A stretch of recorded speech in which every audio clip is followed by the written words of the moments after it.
E aí, pessoal, começando então pelo informativo 259 do TST, que trata de julgados do período de 15 a 26 de agosto de 2022. Primeiro julgado é do Tribunal Pleno do TST, e ele firma a tese no tema número 8 dos repetitivos daquele tribunal, que resolvia a seguinte questão: o trabalhador da Fundação Casa, que anteriormente era conhecida como FEBEM, o agente socioeducativo da Fundação Casa, ele tem direito ao percebimento de adicional de insalubridade? Bom, a tese firmada nesse tema foi a seguinte: o agente de apoio socioeducativo da Fundação Casa não tem direito ao adicional de insalubridade em razão do local da prestação de serviços, na medida em que o eventual risco de contato com menores que possuam doenças infecto-contagiosas não ocorre no estabelecimento, cuja atividade é a tutela de adolescentes em conflito com a lei, e não se trata de estabelecimento destinado aos cuidados da saúde humana. Em suma, agente socioeducativo da Fundação Casa não tem direito adicional de insalubridade. O que vale lembrar aqui? Que já foi resolvido, acho que nesse ano ainda também, o tema 16 dos repetitivos do TST, que tratava do mesmo agente socioeducativo da Fundação Casa quanto ao direito deste ao percebimento de adicional de periculosidade. E lá no tema 16 foi reconhecido o direito dos agentes socioeducativos da Fundação Casa ao adicional de periculosidade. O próximo julgado aqui também resolveu um tema repetitivo do TST. É um julgado da SDI que firmou teses no tema 11 dos repetitivos. Nesse caso, estava sendo analisado um programa previsto numa norma interna do Walmart Supermercados, WMS Supermercados do Brasil, que previa uma série de requisitos procedimentais prévios à dispensa de qualquer empregado. Então, havia essa norma interna regulamentando o procedimento para a dispensa de funcionários. Essa norma teve uma vigência determinada, e aí a discussão aqui era o desrespeito aos procedimentos estipulados por essa norma. Qual a consequência? Então, vamos ler aqui cada um dos pontos da tese, que são vários pontos, mas acho que vale a gente ler e ir comentando. Primeiro ponto.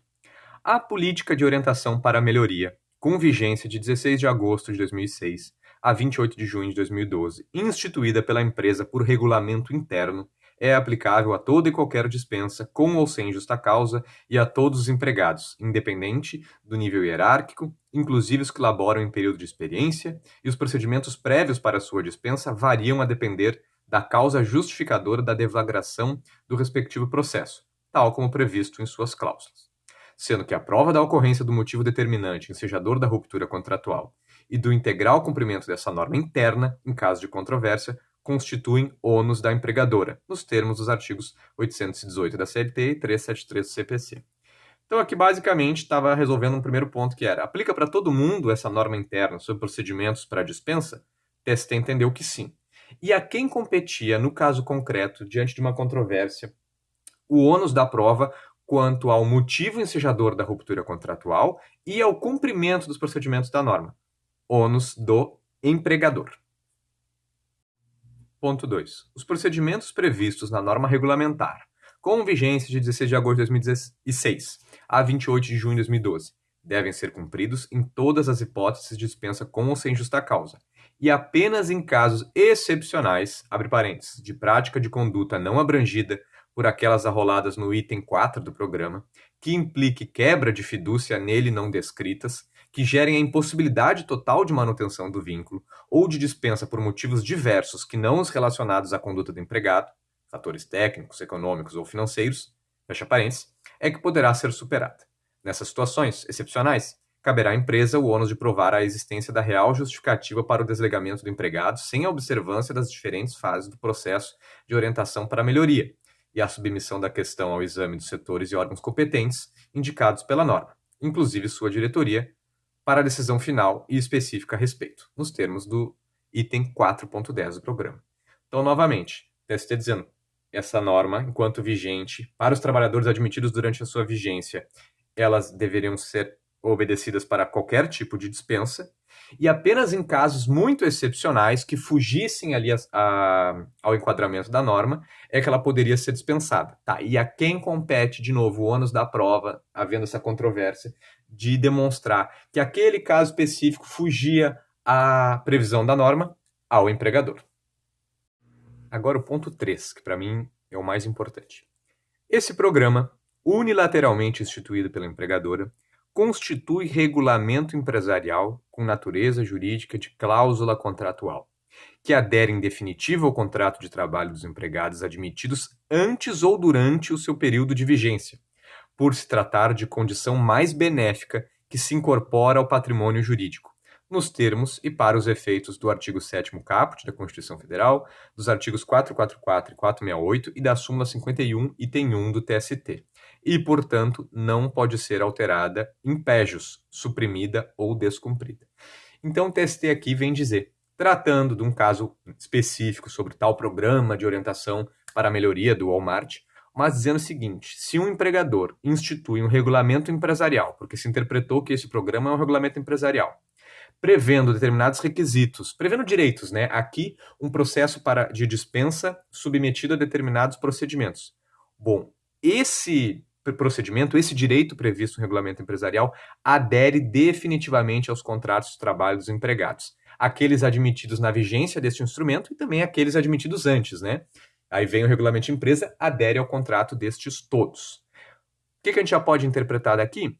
Que ele está tratando do princípio da condição mais benéfica. Então, empregado que já havia sido contratado anteriormente a esse programa, a esse regulamento de empresa, empregados contratados durante a sua vigência tiveram esse direito à incorporação da regra procedimental para dispensa incorporada ao seu contrato de trabalho.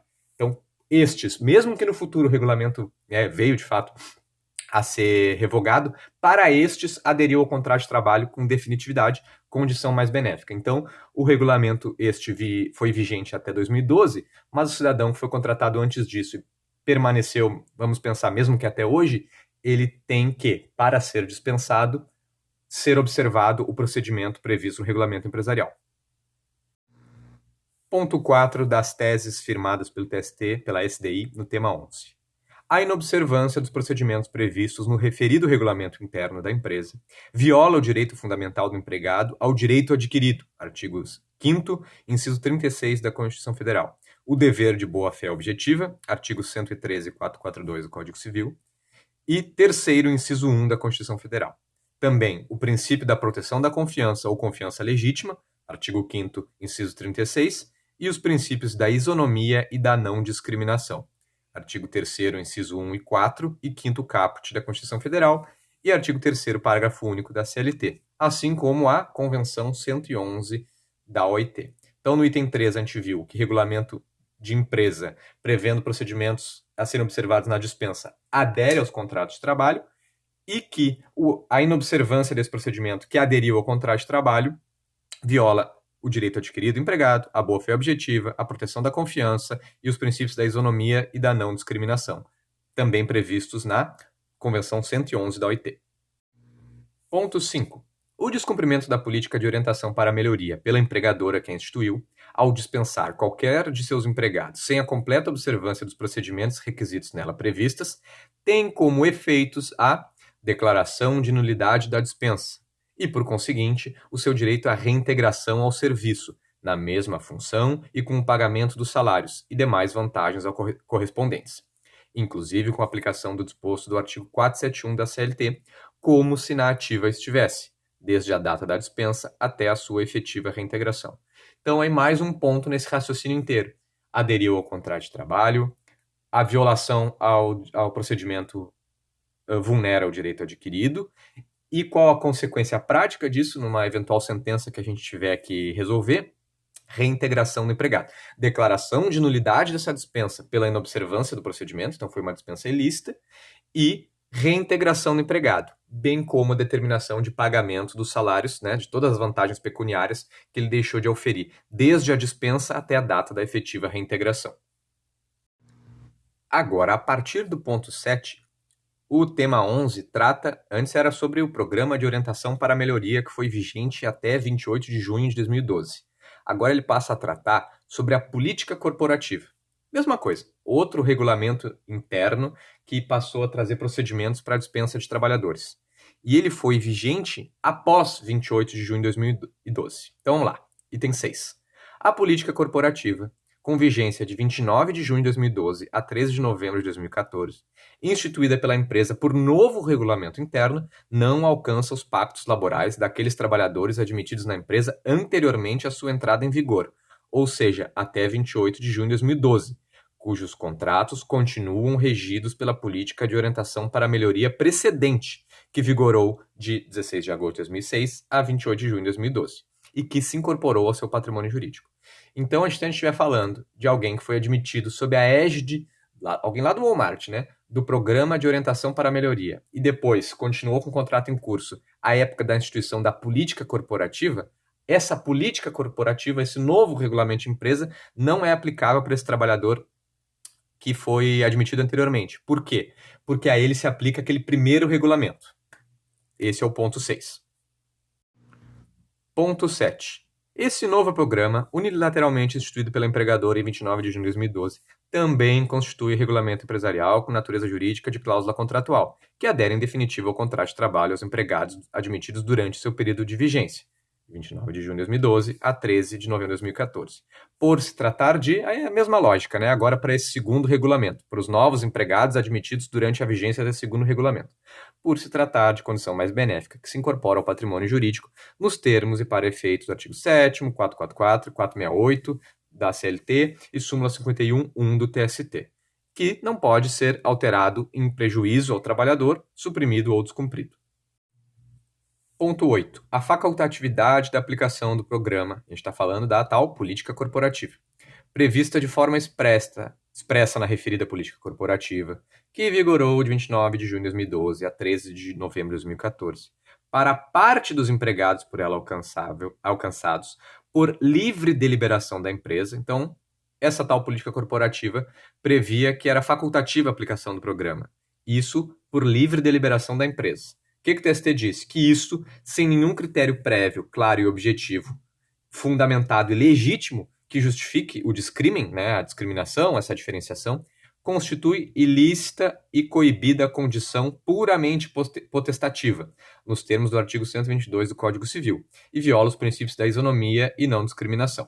E aí fala no artigo 3º, incisos 1 e 4, e artigo 5º da Constituição, e artigo 3º, parágrafo único da CLT e Convenção 111 da OIT. Então, essa política corporativa previa que era facultativa a aplicação dos seus procedimentos e que cabia à empresa deliberar acerca disso. O TST veio dizendo que isso é uma condição puramente potestativa que é ilícita, vedada pelo direito brasileiro. Então, ela era um procedimento obrigatório para todos. Essa discriminação, essa facultatividade, né, nela prevista, é uma previsão ilícita e que o TST não reconhece como cabível. Ponto 9. O descumprimento da política corporativa que vigorou de 29 de junho de 2012 a 13 de novembro de 2014 pela empregadora que a instituiu, ao dispensar qualquer de seus empregados por ela alcançados, sem a completa observância dos procedimentos requisitos nela previstos, tem como efeitos, novamente, assim como quando a gente tratou do Programa para Orientação para a Melhoria, a declaração de nulidade da sua dispensa e, por conseguinte, o seu direito à reintegração ao serviço na mesma função e com pagamento dos salários e demais vantagens correspondentes, inclusive com 471 da CLT, como se na ativa estivesse, desde a data da dispensa até a sua efetiva reintegração. Igualzinho a gente já conversou sobre a primeira parte ali das teses firmadas no tema 11. Ponto 10. Os acordos coletivos de trabalho firmados por alguns entes sindicais com a empregadora no âmbito de sua representação, em decorrência da mediação promovida pela vice-presidência do TST em 5 de fevereiro de 2020, não resolvem e nem tornam prejudicado o objeto deste incidente. Então, aqui está falando de acordos coletivos firmados por alguns sindicatos com o Walmart, mediados pela vice-presidência do TST, se eles prejudicam essas decisões, essas teses que a gente viu até agora. Bom, pelo que está aqui na literalidade, ponto 10, eles não resolvem nem tornam prejudicado o objeto deste incidente, sobretudo em virtude da limitação temporal, territorial e subjetiva inerente às referidas normas coletivas, cuja aplicabilidade, portanto, deve ser aferida pelo juiz da causa para cada caso concreto submetido à sua jurisdição, inclusive para a aferição dos requisitos de validade e da amplitude dos efeitos da respectiva norma coletiva. Então, acordos coletivos firmados por entes sindicais com o Walmart prejudicam as teses firmadas no tema 11? não prejudicam. Aí vai caber ao juiz da causa avaliar cada caso concreto, ver se foram preenchidos em cada norma coletiva os requisitos de validade para, eventualmente, no caso concreto, afastar. Mas, em abstrato, não prejudicam.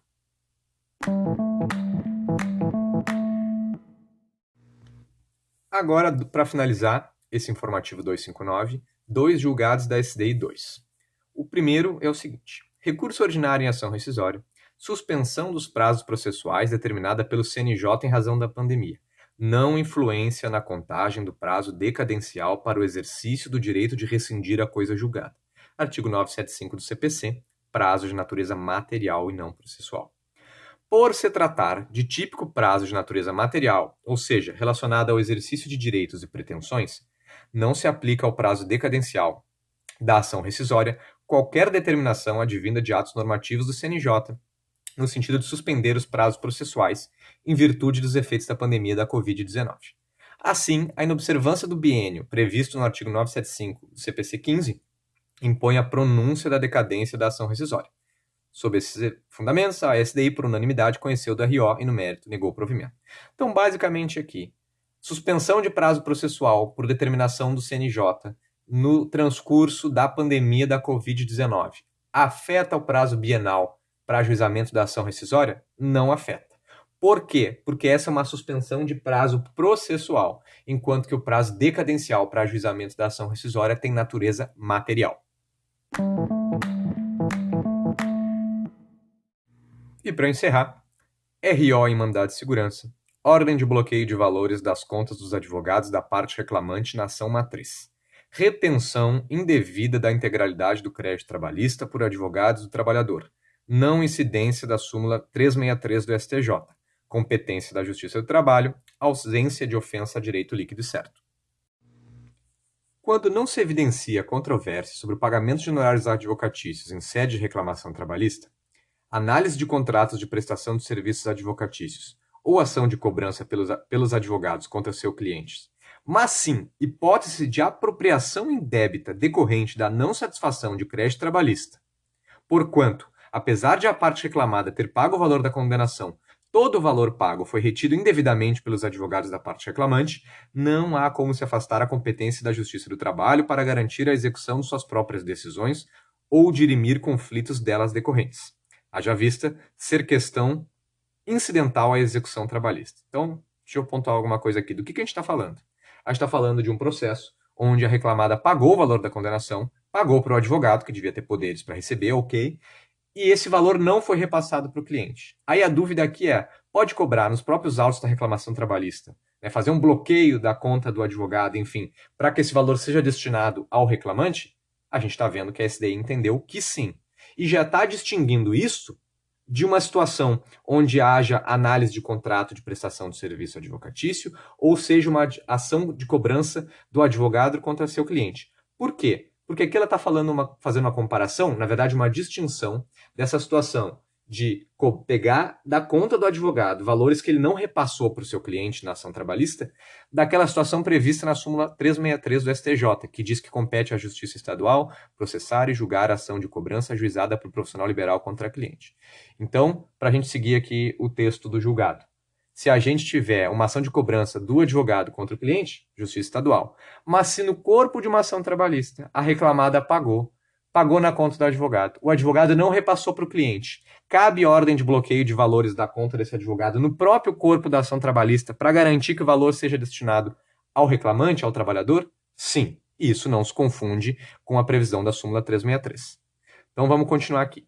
Nesse contexto, incólume o artigo 114 da Constituição Federal, bem como a súmula 363 do STJ. No mais, inexistindo prévia autorização do constituinte ou previsão contratual quanto à possibilidade de retenção total da quantia devida ao constituinte, aqui o constituinte que está falando é o constituinte da procuração, né, o reclamante, o trabalhador. Tampouco relato de juntada de contrato de honorários da ação matriz ou de determinação judicial de dedução nos moldes do artigo 22, parágrafo 4º da Lei 8906 de 94, não se divisa ilegalidade ou abusividade em ato impugnado que determina o bloqueio de valores das contas dos advogados da parte reclamante na ação matriz. Sob esse fundamento, a SDI 2, por unanimidade, conheceu do RO e no mérito negou o provimento. Então, se a gente estiver falando de uma reclamação trabalhista, tiver valores pagos por uma reclamada ao advogado do reclamante, não houver o repasse para o reclamante, cabe no própria ação trabalhista o bloqueio dos valores do advogado? Sim. Isso afronta a súmula 363? Não. E é isso, pessoal. Assim a gente encerra os julgados principais, aqui nos não turmários, do informativo 259 do TST, referente ao ano de 2022. Espero que tenham gostado. Vamos ver se a gente toca esse projeto para frente e fico à disposição aí para discutir eventuais dúvidas ou incorreções que tenham ocorrido aqui na gravação do podcast.